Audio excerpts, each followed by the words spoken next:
नमस्कार प्रेक्षकांनो, हुकुमाची राणी ही या मालिकेच्या आजच्या जबरदस्त भागामध्ये आपल्याला खूपच छान ट्विस्ट पाहायला मिळतोय। इकडे मात्र आपली राणी मात्र भर कोर्टामध्ये आता जिंकून तिने दाखवले आणि इंद्राचा आनंद तर काही गगनात मावत नाहीये। विक्रांत, उर्मिला आणि कारखानीसच्या पायाखालची मात्र जमीन सरकलेली असते। होय प्रेक्षकांनो, इकडे जज साहेबांनी जो काही निकाल दिलाय तो स्पष्टपणे राणीच्याच बाजूने दिलाय। कुटुंबाचं आता जे काही घर होतं त्यांच्या ताब्यात द्यायचा निर्णय इकडे जजने दिलाय आणि राणी, इंद्रा, आबा, मालती, अजित आणि आपली रत्नाकाकी सुद्धा यांना खूप आनंद झालेला असतो। अजितने शेवटी राणी वहिनीची साईड घेतली आणि त्यांना सपोर्ट सुद्धा केलाय। आपण पाहतोय इतक्या दिवसाच्या कोर्ट कचेरीच्या ड्राम्यानंतर फायनली त्यांना न्याय मिळालाय। सगळे कोर्टाबाहेर जमलेले असतात, सगळीकडे राणीच्या नावाचे नारे सुरू झालेले असतात आणि हुकुमाची राणी जिंदाबाद, राणी वहिनींचा विजय असो अशा घोषणा मात्र भर कोर्टात अजित आणि ते सगळे लोक देत असतात। राणी मात्र म्हणते, अरे अशा घोषणा नका देऊ, मी काही इलेक्शन जिंकले का नाही ना। राणी मात्र नम्रपणे सगळ्यांचं अभिवादन स्वीकारत असते। तिला खरं तर विश्वास बसत नाहीये की कोर्टामध्ये केसचा निकाल आपल्या बाजूने लागला। एवढी मोठी केस राणीने जिंकली, तेही तिच्या आयुष्यातली पहिली वहिली केस आणि तिच्याच कुटुंबाची केस। आता मात्र इंद्रा चक्क राणीच्या जवळ येतो आणि सरळ आता आनंदाच्या भरात तिला मात्र उचलूनच घेतो। राणी, तू करून दाखवलंस। आबा, मालती, अजित सगळेच आता तिचं कौतुक करू लागतात आणि राणीला इंद्राने कडेवर उचलून घेतलंय म्हटल्यावर सगळेच आता त्यांच्यावर हसायला लागतात। राणी म्हणते, अहो सर, काय चाललंय तुमचं? इंद्रजित सर, प्लीज मला खाली उतरवा। सगळे हसायला लागलेत आपल्यावर। इंद्रा मात्र म्हणतो, हसू दे ना, मी माझ्या हुकुमाच्या राणीला आता कडेवर घेतलंय ना, हसू दे, मी फक्त आता माझ्या राणीचा राजा आहे। हे ऐकून मात्र प्रेक्षकांनो सगळेच आता हसायला लागतात। राणीच्या डोळ्यातून आनंदाश्रू येतात आणि इकडे विक्रांत, उर्मिला, कारखानीस यांचे तोंड मात्र आता पडलेली असतात, पूर्णपणे खचून गेलेले असतात आणि कोर्टाच्या बाहेर येता सरळ आता महाडिक इंडस्ट्री म्हणजे त्यांची जी काय फॅक्टरी आहे तिकडे आता विक्रांत, उर्मिला जातात।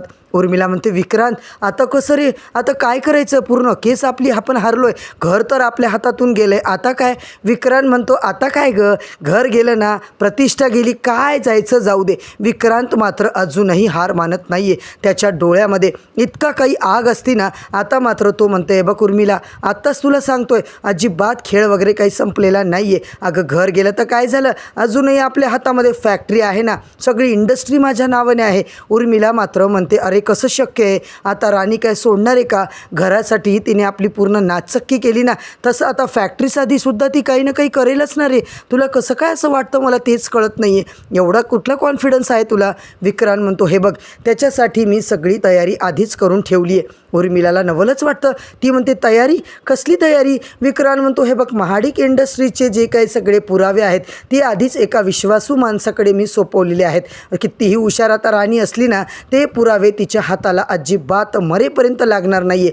आणि विक्रांत, उर्मिला मात्र मित्रांनो खूपच घाणेरडा आता डाव राणी आणि इंद्राच्या अपोजमध्ये करायला लागतात। विक्रांतने उर्मिलाला सगळा प्लॅन सांगितलाय आणि दोघंही हसत असतात। अजूनही विक्रांत हार मानायला तयार नाहीये। इकडे आपण पाहतोय प्रेक्षकांनो, कोर्टामध्ये कारखानीस वकील आता बाहेर आलेले असतात। लगेच आता ते राणीचं अभिनंदन करतात आणि इकडे मात्र मालती राणीचा हातात हात घेऊन बोलायला लागतात। राणी, खरंच तू जे बोलली होतीस ना, सगळं करून दाखवलं। मला तर काल तुझा आवाज गेला ना, तेव्हा अक्षरशः भीती वाटली, असं वाटलं गेली। आज तर आपल्या हातातून केस पूर्णपणे गेली आणि हे सगळं आता मात्र तू करून दाखवले ग राणी, इतकं आनंद होतोय ना मला, आता काय सांगू। असं बोलत इकडे मात्र मालतीच्या डोळ्यामध्ये अश्रू आलेले असतात। राणी बोलते, मालती आई, असं काय करताय? अहो तुमच्या आणि आबासाहेबांच्या आशीर्वादामुळेच हे सगळं झालंय ना।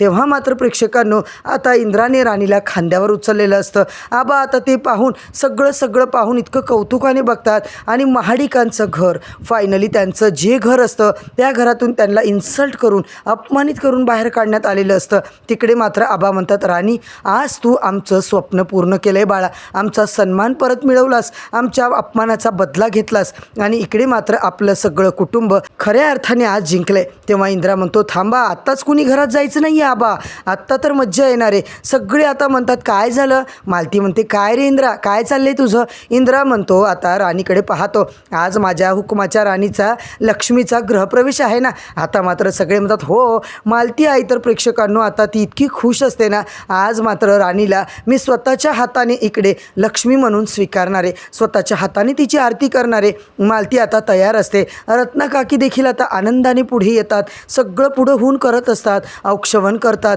आणि इंद्रा दरवाजापाशी उभे राहतो. प्रेक्षकांनो, आपण काय पाहतोय, खूप इमोशनल आता सगळे झालेले असतात. कारण ज्या घरासाठी राणीने आत्तापर्यंत इतकी मेहनत घेतली, फायनली त्या मेहनतीचं फळ त्यांना मिळाले. आज तिचा मानाचा दिवस आहे. राणीचा सगळेच आता मानपान करतात, तिला रिस्पेक्ट देतात, तिची दृष्ट काढतात आणि आपण पाहतोय राणी आजपासून हे या घराची मालकीन तू आहेस. खऱ्या अर्थानं तू हुकुमाची राणी आहे. राणी मात्र अक्षरशः इमोशनल होते, रडायला लागते आणि इंद्रा मात्र तिला उचलून घेतो, तिला मिठी मारतो. राणी, आज मला खऱ्या अर्थाने तुझा अभिमान वाटतोय. खरंच मी खूप लकी माणूस आहे की तू माझ्या आयुष्यात माझी बायको बनून आलीस. मित्रांनो, आपण पाहतोय प्रत्येकाच्या डोळ्यात मात्र तिकडे आता अश्रू असतात आणि इकडे आल्याच्या नंतर राणीचं आता छान वातावरणामध्ये लक्ष्मीच्या पावलांनी घरामध्ये गृहप्रवेश आता होतो. इकडे आपण पाहतोय अजित, रत्नाकाकी सगळे टाळ्या वाजवत असतात. हुकुमाची राणी जिंदाबाद, माझी राणी वहिनीचा विजय असो, असं मात्र अजित जोरजोरात घसा फाडू फाडू ओरडत असतो. आणि इकडे विक्रांत उर्मिलाचा संताप मात्र अनावर झालेला असतो. त्यांना इतकी आग होत असते ना, महाडिक इंडस्ट्रीमध्ये उभा राहून विक्रांत एका माणसाला फोन करतो आणि सांगतो, ती फाईल तुला जी दिली आहे ना, ती बरोबर सांभाळ, कारण यामध्येच माझं सगळं भविष्य आहे. ती व्यक्ती मात्र कोण आहे प्रेक्षकांनो, ते मात्र राणीला आणि इंद्राला कधी कळणार? तर आता विक्रांत इकडे म्हणतो, कधीच कळणार नाही आहे. कळलं तर आता तेव्हा उशीर झालेला असेल, तोपर्यंत घरातले अर्धे लोक मेलेले असतील, तेव्हाच यांना कळेल. आणि इकडे मात्र मित्रांनो, आपण पाहतोय विक्रांतने नवीन एक आता घाणेरडा डाव सुरू केलेला असतो. याची कल्पना मात्र अजूनपर्यंत आबा, मालती आणि इंद्रा राणीला नाहीच आहे. आता मात्र सगळे घरी सगळा कार्यक्रम झाल्यावर झोपी जातात. इकडे मात्र राणी जागी असते, आकाशाकडे बघत असते. राणी मात्र आपल्याच विचारात असते. इंद्रा तिच्या जवळ येतो, काय हुकुमाची राणी, काय चाललंय? राणी मात्र हळूच इंद्राला बोलते, सर मला काय वाटतं माहिती आहे का, अजून लढाई आपली संपलेली नाही आहे. कारण अजून विक्रांत आणि उर्मिला मॅडमने कुठं हार मानली आहे, ते तर अजून बब्बर शेर बनून आपल्यावर आहेत. तेव्हा मात्र जोपर्यंत त्यांना त्यांची चूक कळत नाही आहे, तोपर्यंत आपण ही लढाई जिंकलेली नाही आहे. राणीच्या मनात कुठे ना कुठे आता प्रेक्षकांनो धास्ती असते की विक्रांत इतक्या सोपी आता हे सगळं मान्य करणारच नाही आहे. आता मात्र तो हार मानणारच नाही आहे. नक्कीच त्या दोघांचं काही ना काही कारस्थान चालणार आहे. इकडे मात्र प्रेक्षकांनो, विक्रांतने आता नेमकं कुठलं कारस्थान केलं आहे? आता मात्र रत्नाकाकी, अजित मिळून विक्रांतचा कसा छडा लावणार, त्याच्याकडून सगळी खबर कशी काढून घेणार, हे पाहणं आता फार रंजकदार ठरणार आहे. आणि परत एकदा राणीवर येणारे खूप मोठं संकट आता राणी कशी उधळून लावेल. आणि राणी मात्र या घराची आता मालकीन झाली. आणि हे सगळं आता कसं काय पुढे चालणार आहे प्रेक्षकांनो, हे सगळं जाणून घेण्यासाठी इकडे मात्र हुकुमाच्या राणीचे अपडेट पाहण्यासाठी चॅनलवरती नवीन असाल तर चॅनलला सबस्क्राईब करा, व्हिडिओला लाईक करा.